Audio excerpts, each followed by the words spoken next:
Welcome to a talk on hidden features of Cargo. Today we're going to dive into Cargo, Rust's powerful package manager, and build system.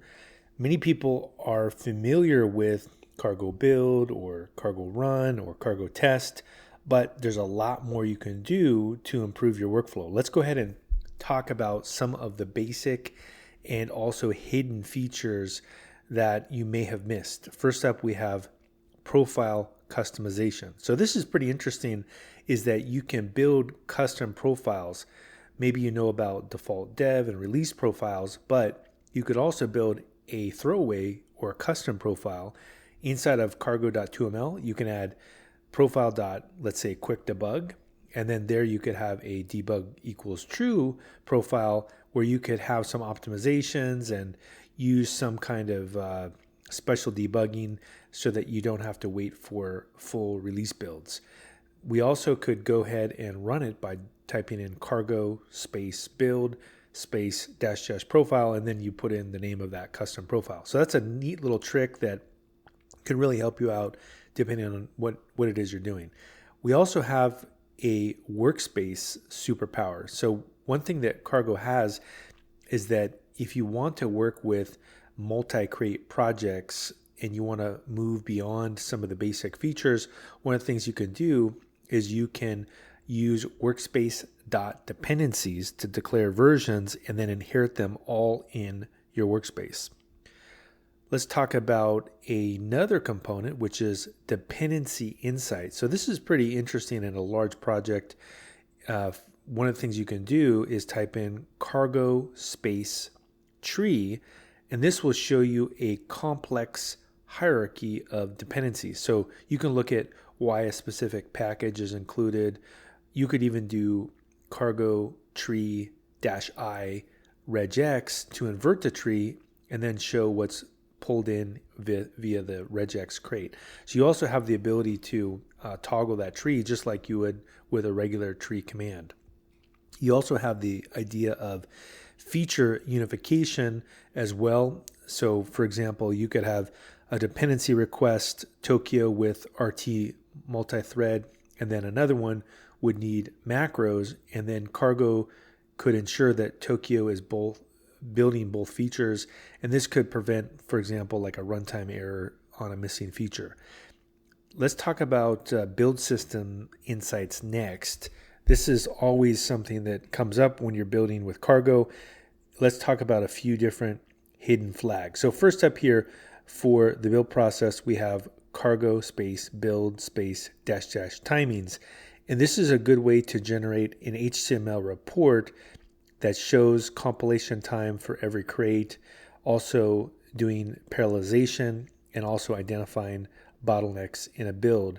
One of the ways you can do this with cross compilation is that you can put in, let's say, target, and then put in the specific target, and then you can have seamless cross compilation without having the need for environmental wrappers or scripts.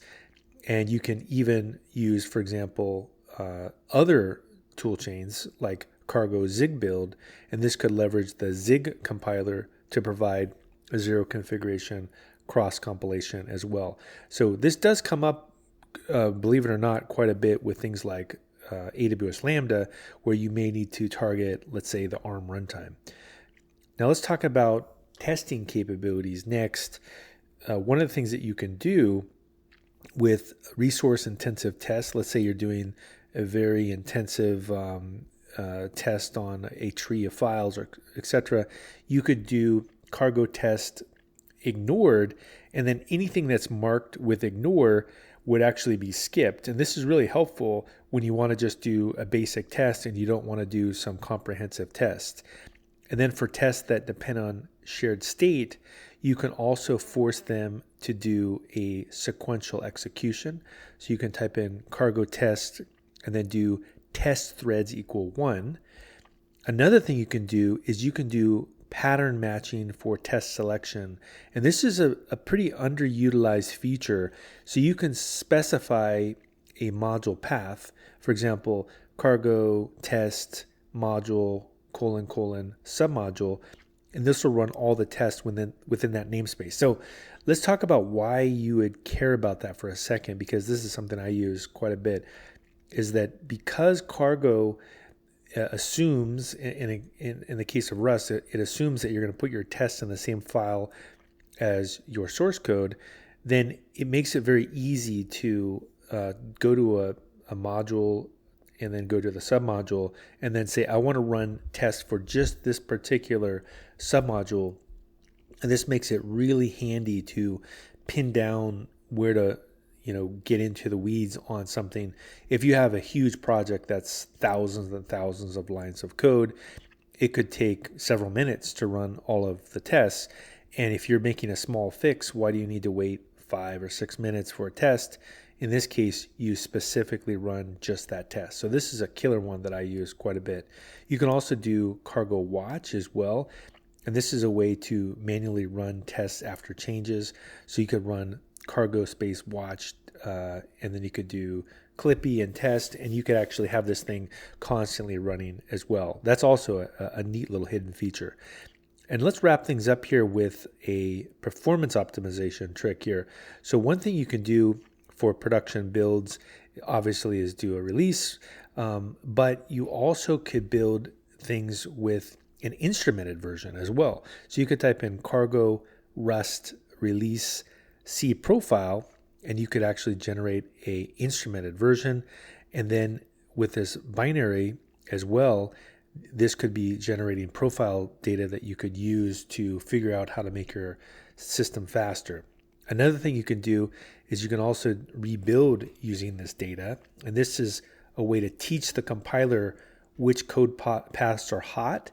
And this could make it do a more targeted optimization for specific usage patterns.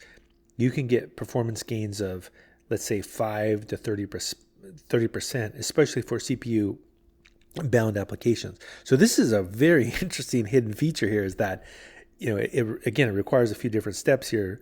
It's a 3-step process. Is step one, let's say you've been running something for a while, it does something very computationally expensive, and you say, you know what, I think I could really benefit from getting a 30% performance gain. So what you do is you build this instrumented version, then you run that binary to make sure that you're getting workloads. So this is essentially data science, right? You have a hypothesis, you then collect the data, and then finally you rebuild using this data, and you take that data profile.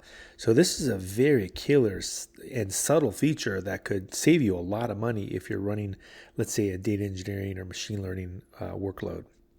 So in a nutshell, to wrap up, the thing I really like about Rust is that it is like a Ferrari, where there's so many different features and little things that you can tune, and Cargo is a good place to really dive into the details and figure out ways to use some of these hidden features that I discussed. And really, to summarize here, this is the kind of material that we store on the Pragmatic AI Labs platform. We want to go deep on really the most cutting edge languages, the most cutting edge features. And with Rust, we have quite a bit of content. And I would say, in terms of the master's degree's worth, we have at least a master's degree worth of Rust content. So you can subscribe to get access to all of that material. All right. Talk to you soon.